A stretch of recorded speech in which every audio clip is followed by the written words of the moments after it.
जानता हूँ बस, और कुछ नहीं जानता। बोले अच्छा? बोले हाँ। पुरुषों से निवेदन थोड़ा पीछे हो जाएं, जो भी गद्दे पर विराजमान है। बोले भैया मैं तो यही जानता हूँ, बोले खुजली मिटानी है ना तो चले जाओ बारह भगवान के पास। बोले ये कौन है? बोले जो पृथ्वी तूने डुबाई थी उसे निकाल दिया भगवान ने, जा खुजली मिटा।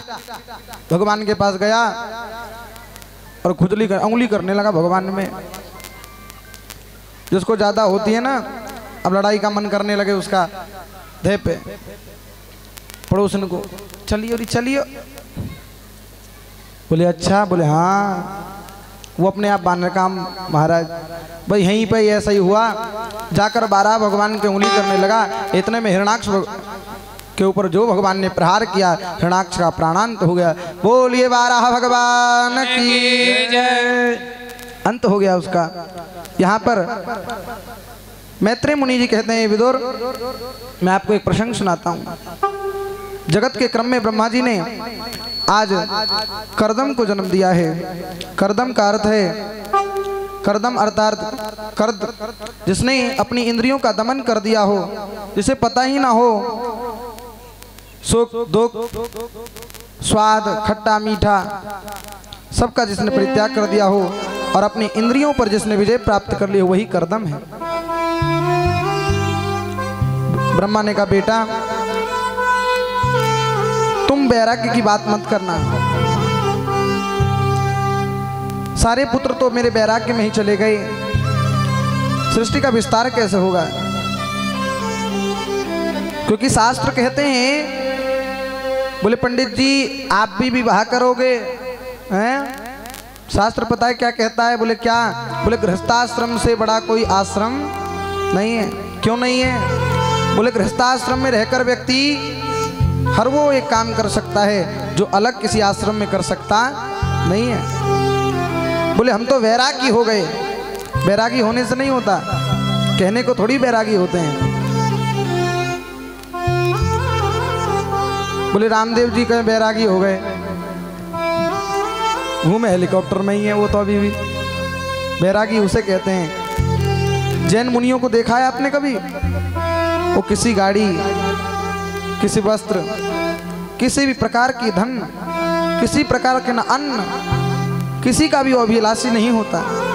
यहाँ तक कि धन भी अपने हाथों से ही ग्रहण करते हैं, जो मिल जाता है उसे पा लेते हैं। ठंड में भी वस्त्रों को धारण नहीं करते, और हम ठंड में भी चार चार कपड़े पहनते हैं और गर्मी में भी। धन्य है वो मुनि, ऐसे मुनियों को हम प्रणाम करते हैं। कर्दम जी भी वन में चले गए, वहाँ जाकर बहुत तपस्या की। तपस्या करते करते जब बूढ़े होने लगे तो कर्दम जी के मन में विचार जगा कि अब विवाह कर लेना चाहिए। अब देख लो बुढ़ापा में आई बात, अब करो शादी। अब कर्दम जी सोच रहे भैया विवाह करें तो करें कैसे, लड़की भी मिले तब तो बात बने। बोले तपस्या करते हैं। कर्दम जी तपस्या करने लगे भगवान के लिए, पत्नी के लिए। और तपस्या में आज कई समय व्यतीत हो गए, कई वर्ष हो गए। आज भगवान ने दर्शन दिया कर्दम ऋषि को और कहा हे कर्दम क्यों तप कर रहे हो? कर्दम जी ने भगवान को देखकर अंदर का जो विवाह का विचार था वह समाप्त हो गया। आज कर्दम जी सोच रहे हैं मुझे तो स्वयं गोविंद के दर्शन हो गए, अब क्या अभिलाषा? कोई अभिलाषा नहीं। विवाह की अभिलाषा भी समाप्त हो गई, लेकिन गोविंद तो जानते हैं इसके अंदर अभी तो थोड़ा सा छुपा हुआ है विवाह का, और बोलना नहीं चाह रहा मेरे सामने। अब मैं अपने पापा से कहूँ पिताजी शादी करवा दो, हैं? ऐसे थोड़ी बात चलेगी? वो थोड़ी कहेंगे, वही कहेंगे हाँ मैं भी कहता हाँ जी करवा दो, चल जाएगा। हैं? क्या कहने का तात्पर्य है मेरा? पहले के समय में जब विवाह हुआ करता था तो माताओं को पता भी नहीं चलता था। मेरी मम्मी बता रही थी लाला मेरा जब विवाह हुआ ना तो मेरे घर में तैयारी चल रही थी, मुझे ही नहीं पता क्या हो रहा है। मैंने पूछा तो पता चल तेरी शादी है। बोले अच्छा हो? हाँ। तो ऐसा मामला था पहले। अब तो बोले भैया तेरी शादी ना मम्मी मैंने ढूंढ ली तुमसे पहले ही। बोले हाँ। बोले हाँ। तो ये जमाना चल रहा है पहले के समय का भैया। तो वो जोड़ी टिकती भी थी, वो विवाह टिकता था, उसमें प्रेम हुआ करता था। लेकिन आज का प्रेम वो प्रेम नहीं रह गया। आज का प्रेम तो बनावटी प्रेम है, वो कब टूट जाए कब जुड़ जाए उसका पता नहीं। माँ बाप के द्वारा जोड़ा गया रिश्ता आज भी वहीं टिका हुआ है। लेकिन प्रेम रूपी जिसने प्यार कर कर विवाह किया 6 महीना, साल भर, 2 साल चल सकता है, लेकिन उसके बाद बोले महाराज उसके बाद जो दशा होता है उस परिवार का, पत्नी कहीं और पति कहीं होता है। तो इस विवाह से क्या फायदा? माँ बाप की संगति से, माँ बाप के विचार सुविचार से विवाह होना चाहिए। वो जैसा करें उसी मार्ग पर हमें चलना चाहिए। लेकिन नहीं पिताजी, आप ढूंढोगे उसके विचार, मेरे विचार नहीं मिलेंगे, मुझे तो नौकरी वाली चाहिए। किसे पूछो पंडित जी हम भी इंजीनियर, घर वाली भी इंजीनियर हैं। बोले अच्छा, बहुत सहयोग की बात है। तो पर गृहिणी तो गृह में ही नजर आनी चाहिए, वो वहीं पर अच्छी लगती है, क्योंकि घर की लक्ष्मी होती है। श्रीश्चते लक्ष्मी सपत्नया बहोरात्रि पार्श्वे नक्षत्राणि रूपमसिनौ। आप माताओं घर की लक्ष्मी हो, आपके रहने पर लक्ष्मी का प्रादुर्भाव बना रहता है, लक्ष्मी घर में विद्यमान रहती है, और आपके ना रहने पर वो घर सूना रहता है। आज यहाँ पर करदम ऋषि के मन में तो है विवाह करने का, लेकिन नारायण से नहीं बता रहे। नारायण ने कहा मुद्दे पे आता हूँ अब मैं खुद ही। बोले बोलो क्या चाहिए? बोले कुछ नहीं, भक्ति दे दो। बोले भक्ति नहीं, मैं तो तुम्हारी विवाह की बात कर आया। बोले अच्छा? बोले हाँ। बोले नहीं नहीं मैं विवाह नहीं करना चाहता। बोले नहीं नहीं मैं तो कराना चाहता हूँ, मैं तो कर आया, बात तो बनेगी ना। अब मेरी क्या इज्जत की होगी बताओ? मैं कह ही आया। बोले क्या कह आए? मैं शादी की। बोले जय हो प्रभु, आप ही बात कर आए? बोले हाँ अब तो कर ही लूंगा। आपने कह दिया। भगवान ने मनु की पुत्री, 3 पुत्री है, आकृति, देवहूति, प्रसूति, और 2 बेटे हैं, प्रियव्रत, उत्तानपाद। आज उनके बीच की पुत्री देवहूति के साथ करदम ऋषि का विवाह हुआ। और विवाह आज यही वो लड़की जिसके घर में, जिसके पिता के घर में किसी चीज़ की कमी नहीं है, आज वही लड़की विवाह के बाद जिस पति के साथ जा रही है उसके घर में कुछ नहीं है। भगवान की कृपा देखिए, घर गई तो वहाँ एक छोटा सा कुटिया, और जैसे ही कुटिया में प्रवेश किया चिड़िया चहकने लगी, चिड़िया की आवाज़ आने लगी, हिरणों की आवाज़ आने लगी, सिंहों की आवाज़ आने लगी। बोले अच्छा भैया ये तो आश्रम बड़ा खतरनाक है। बोले खतरनाक नहीं है, यहाँ देखो प्रेम कितना है। उसी सरोवर में सिंह भी जल पी रहा है, उसी में हिरण भी पी रहा है। ये संत की कृपा नहीं तो क्या है। जैसे प्रवेश किया, पूरे कुटिया में बिल बने हुए, कहीं कोई रहता है कहीं कोई रहता है। बोले आप कहाँ रहते हो? बोले वो छोटा सा आसन देख रही हो कोने में, उसी पे रहता हूं मैं। बोले अच्छा? बोले हाँ। बोले तुम सवारों में इतने थोड़ा सा ध्यान लगा लूं? बोले लगा लो। घर सवारने के लिए चले। आज देवहूति ने घर सवारना प्रारंभ किया, और यहाँ पर करदम ऋषि ने ध्यान लगा लिया है। आज देख लीजिए 40 वर्ष हो गए करदम ऋषि को ध्यान में गए हुए। 40 वर्षों तक वह अपने पति के बस पति के ऊपर कपड़ा, पति की पूजा करती रही। ना एक बार भी उसने मेहंदी लगाने का प्रयास किया, न कुछ करने का प्रयास किया, न खाने का ध्यान रखा, न पीने का ध्यान रखा। अब जब पति ही ध्यान में है तो भोजन कहाँ से आएगा? आज करदम ऋषि ध्यान से टूटे और सामने पाकर बोला, अरे माता आप कौन हो? बोले माता मैं आपकी पत्नी हूँ। बोले पत्नी? बोले हाँ। बोले कौन सी पत्नी? मैं नहीं जानता। बोले महाराज ऐसा मत करो, आप ध्यान करो, मनु की पुत्री देवहूति हूँ मैं, जिसके साथ आपका विवाह हुआ था। बोले तुम इतनी युवा थी, बुजुर्ग कैसे हो गई? बोले महाराज आप 40 वर्ष बाद निकल रहे हो ध्यान से बाहर, तब तक क्या मैं ऐसी बनी रहूंगी? कुछ तो बदलाव आएगा। बोले हाँ, हम इस तन पर गर्व करते हैं, ये सुंदर काया पर हम गर्व करते हैं। ये काया एक न एक दिन मिट्टी में मिल जानी है। एक मेरा मित्र मुझे कहा, लाला भैया देख, एक हमारे साथ हमारे विद्यालय में कई मित्र पढ़ते थे, तो उसमें एक उसे बड़ा गर्व था। हम बोले तेरी टीम में नहीं रहेंगे, हम तो अलग ही रहेंगे, हम बॉडी सोडी वाले, भैया तुम पेट वाले हैं। अब तो ना रहे भाई, रोटी खा खा के भैया महाराज जो खवाओ तुम लोग वही खामे, हम तो अच्छी अच्छी खवाओ तो बनी रहे सेहत।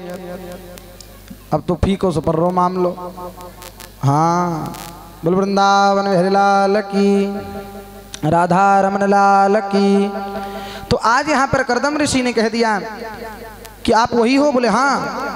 आज कर्दम ऋषि ने कहा आंख बंद करो। जैसे ही आंख बंद किया है कर्दम ऋषि ने एक सरोवर के भीतर ही 9 मंजिला इमारत बनाकर तैयार कर दिया। और जैसे ही आंख खोला, देख लो, इसे कहते हैं सबर का फल मीठा होता है। सरोवर के भीतर 9 मंजिला इमारत विद्यमान हो गया।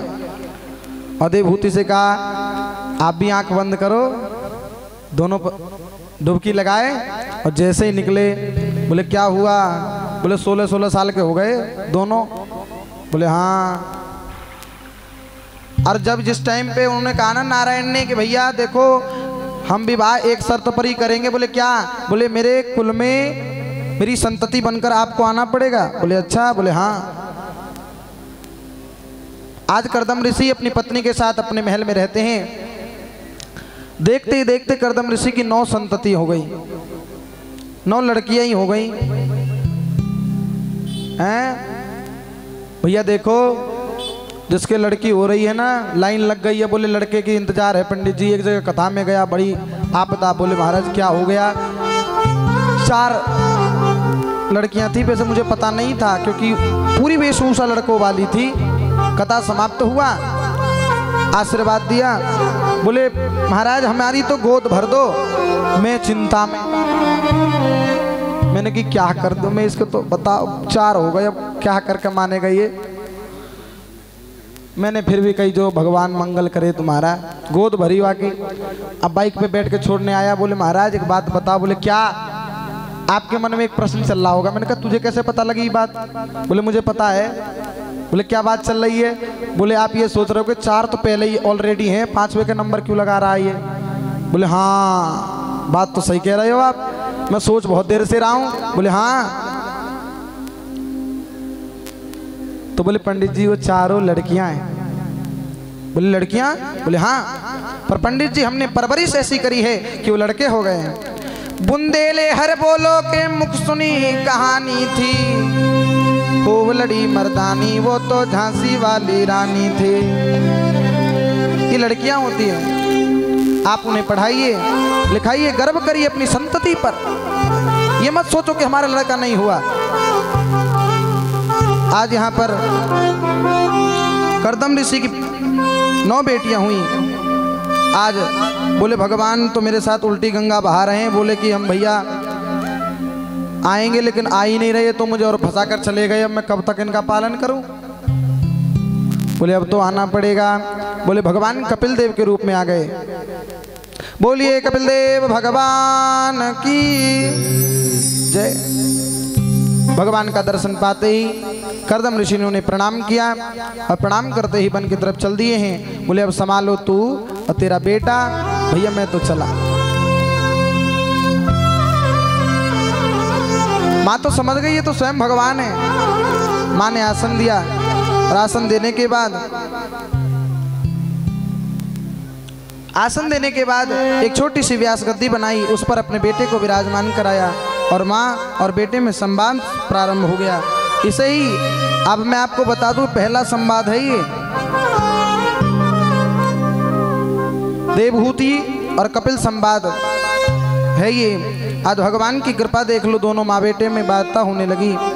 और माँ बेटे में वार्ता क्या हो रही है? बोले माँ आप मुझे इतना पूजा क्यों कर रही हो? बोले हो तो आप भगवान ही, बेटे तो हो मेरे पर भगवान तो इसलिए। बोले भगवान कैसे मिलेंगे? मैं जानना चाहती हूँ और ये भी जानना चाहती हूँ कि किस विधि से मिलते हैं। तो कपिल देव जी कहते हैं माँ, बोले हमारा मन स्थिर होना चाहिए,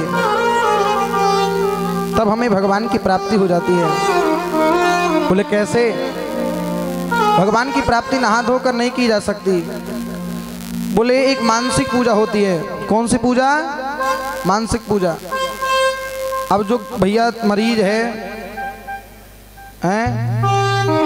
मरीज गोली खाता हो, रोज नहा नहीं पाता हो, तो क्या वो कथा सुनने नहीं आ सकता? आ सकता है। क्यों नहीं आ सकता? किसने कह दिया कि नहा कर ही कथा सुनी जा सकती है? मन से भ्रम फेंक दो। आज यहाँ पर माँ बेटे का संवाद प्रारंभ हुआ है और माँ बेटे का संवाद अनंत चलता रहा और दोनों प्रसन्न होकर एक दूसरे की वार्ता का आनंद लेते रहे। देवहूति माता मातृ गर्भ में जो जीव, एक और प्रश्न करती है, मातृ गर्भ में जो जीव जाता है वो सुख का अनुभव करता है कि दुख का अनुभव करता है? अगर सुख का करता है तो गोविंद बार बार आना क्यों चाहते हैं, और दुख का ये भी बताइए हमें। बोले मातृ गर्भ तो पवित्र है, वहाँ आना चाहिए, लेकिन कितनी बार? बोले एक बार, बार बार नहीं, बार बार तो दुखप्रद है। माया में भुलाइल बाड़ा तोता हो, खोता छोड़ के जाए के पड़ी।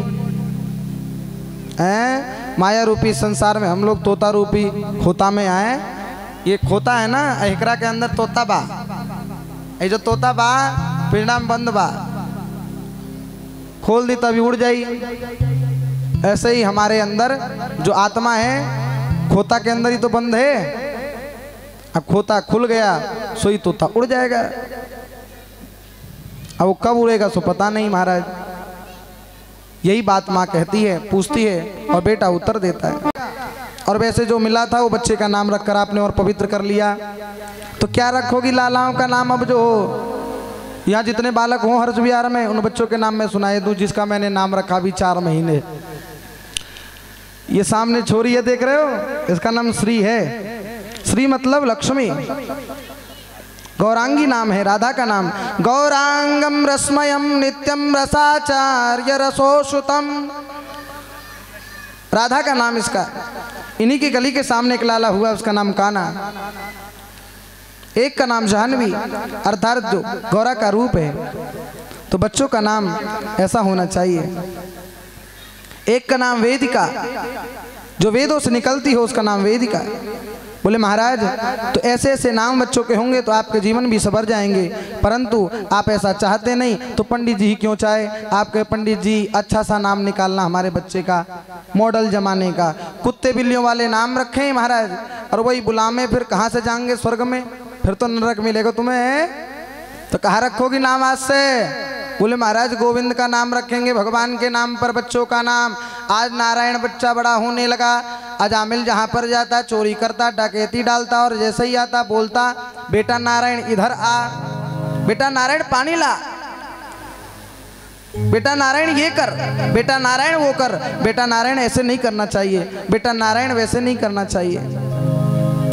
दिन रात नारायण नारायण भजता रहता। उस मूर्ख को क्या पता, अनजाने में उसने भगवान का नाम ले लिया।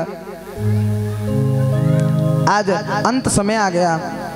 अमृत है हरि नाम जगत में, छोड़ विषय रस पीना क्या। हरि नाम नहीं तो जीना क्या, हरि नाम नहीं तो जीना क्या। अमृत है हरि नाम जगत में, अमृत है हरि नाम जगत में, अमृत है हरि नाम जगत में, अमृत है हरि नाम जगत में। छोड़ विषय रस पीना क्या, हरि नाम नहीं तो जीना क्या, नहीं तो जीना। बोल वृंदावन हरि लाल की जय। अमृत है हरि नाम जगत में, इसे छोड़कर दूसरा भी पीना क्या, और हरि नाम नहीं जीवन में तो फिर जीना क्या। तो बोले क्या, अंत समय आ गया। किसका? बोले अजामिल का। अंत समय जैसे ही आया,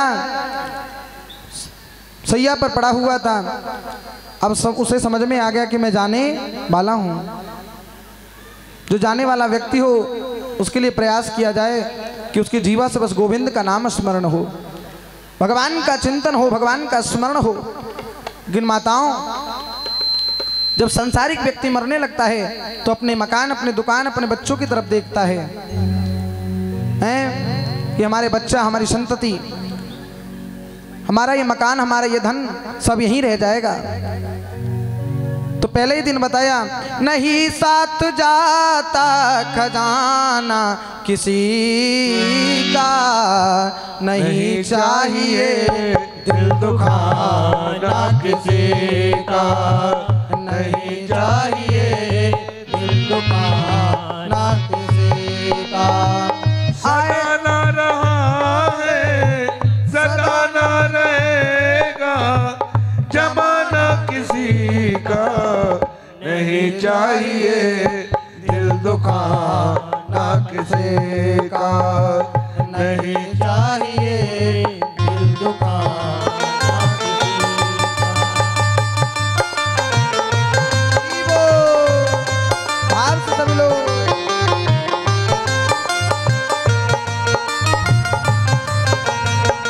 आएगा बुलावा तो जाना पड़ेगा, ये सर तुझको आखिर झुकाना पड़ेगा।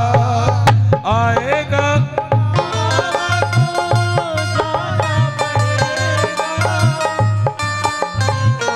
आखिर झुकाना पड़ेगा, आएगा बुलावा तो जाना पड़ेगा, ये सर तुझको आखिर झुकाना पड़ेगा।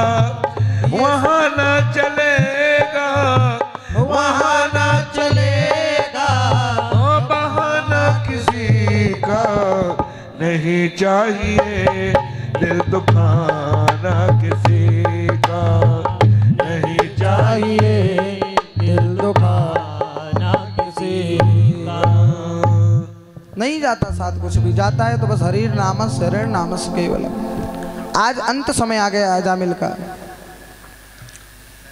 बोले नारायण बेटा, बेटा नारायण मैं जा रहा हूँ, बेटा नारायण पुकारता रहा। यमराज के दूत प्रकट हो गए।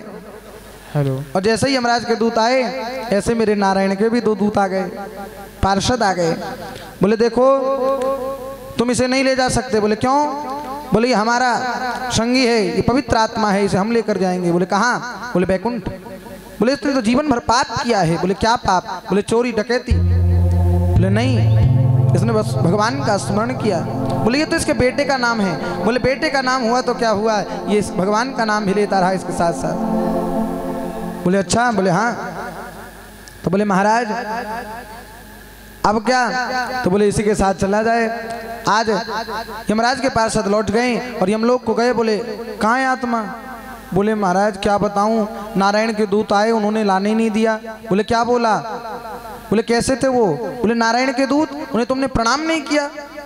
बोले महाराज हम तो उसके पास गए, उन्होंने हमें छूने तक नहीं दिया। बोले छूने कैसे देंगे, जो नारायण के पार्षद होते हैं, जो नारायण के पार्षदों के तुमने दर्शन कर लिए, जीवन तुम्हारा धन्य हो गया।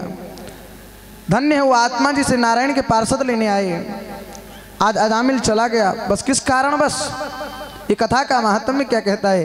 कथा कहना क्या चाहती है? बोले चाहती यह है कि भैया अपने बालकों का नाम बस गोविंद के नाम पर रख दो, बालक का नाम भगवान के नाम पर रख दो, तो गणिका अजामिल जैसे जो महापात की होते हैं वो भी इस धरा से परम बैकुंठ को चले जाते हैं। बोले वृंदावन बिहारी लाल की जय। आज राजा परीक्षित कहते हैं महाराज बड़ा आनंद आया हमें ये कथा श्रवण कर कर। आपने बड़ी आनंद की कथा सुनाई, जगत का विस्तार हुआ। अब आगे की कथा हम श्रवण करना चाहते हैं। भगवान गोविंद किस पर कृपा करते हैं ये हम जानना चाहते हैं। माताओं कृपा उसी पर होती है, कथा का कृपा भी उसी पर होता है जो भगवान की कृपा में, भगवान के भजन में सदा लगा रहता है। यहाँ पर बैठे आप पांडाल तक खींचे चले आते हो, अभी तक बैठे हो, बस क्यों? बोले बस गोविंद की कथा के लिए। एक सेठ जी जीवन भर कमाते रहे, बस कमाना जीवन में था और कुछ काम ही नहीं था। दोस्त बोलते बोले भगवान का भजन किया करो तो अच्छा है। बोले नहीं महाराज अभी तो कमा लेने दो, बाद में करूंगा, देव करूंगा। बोले अच्छा। बोले हाँ। आज वो सेठ कमाता रहा, 49वां जन्मदिन आया, 50वां जन्मदिन आया, और जो ही जन्मदिन आया तो उसने केक काटा और बोले देखो अब तो बहुत कमा लिया, बैठ कर खाऊंगा, अब इतना हो गया है कि बस अब भगवान का भजन करूंगा मित्रों के साथ। ऐसा ही सोचा उसने, और जैसे ही सोचा और सोया इतने में मेरे यमराज आ गए। बोले चलो, बोले कहाँ? बोले बुलावा आ गया है। और कहाँ? बोले अच्छा, मैंने तो आज ही सोचा था, इसलिए मैं कह रहा हूँ आप लोगों को, भजन करो मस्त जवानी में, बुढ़ापा किसने देखा है। भजन कर मस्त जवानी में, बुढ़ापा किसने देखा है। भजन करो मस्त जवानी में, बुढ़ापा किसने देखा है। भजन कर मस्त जवानी में, बुढ़ापा किसने देखा है। राधे श्री राधे। खड़ी हो जाओ।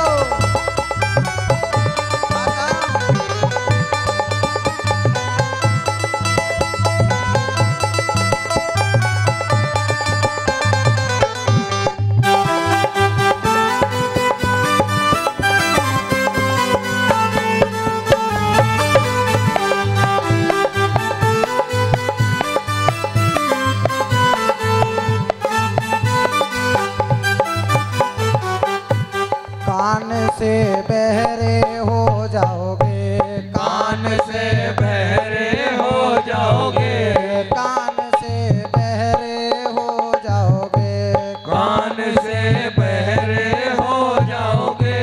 कथा तुम सुन नहीं पाओगे, कथा तुम सुन नहीं पाओगे, कथा तुम सुन नहीं पाओगे, कथा तुम सुन नहीं पाओगे।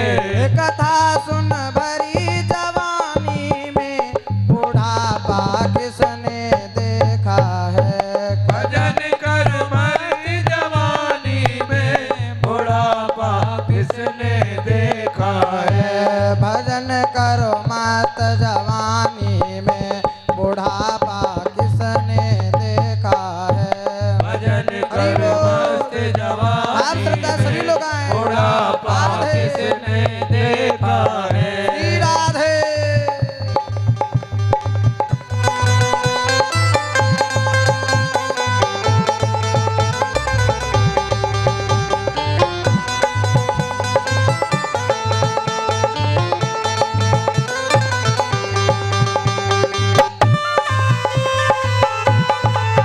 हरि बोल।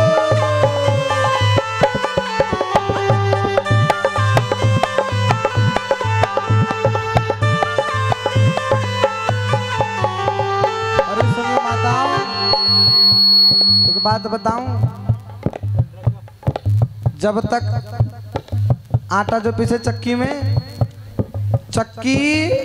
आटा जब पीसे, जब तक चक्की हिलतो ना आए, जब तक आटा पीसतू ना आए, तो तुम ठारी क्यों ना रही हो।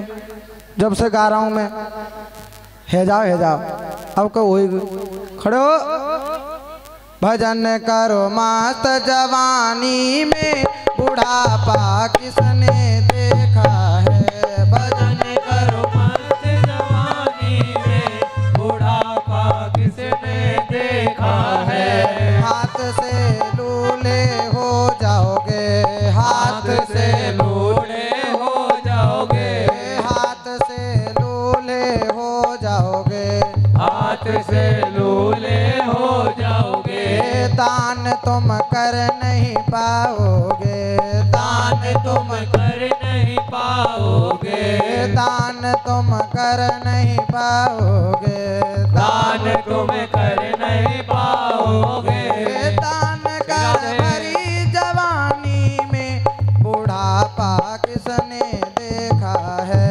भजन करो मस्त जवानी में, बुढ़ापा किसने देखा है।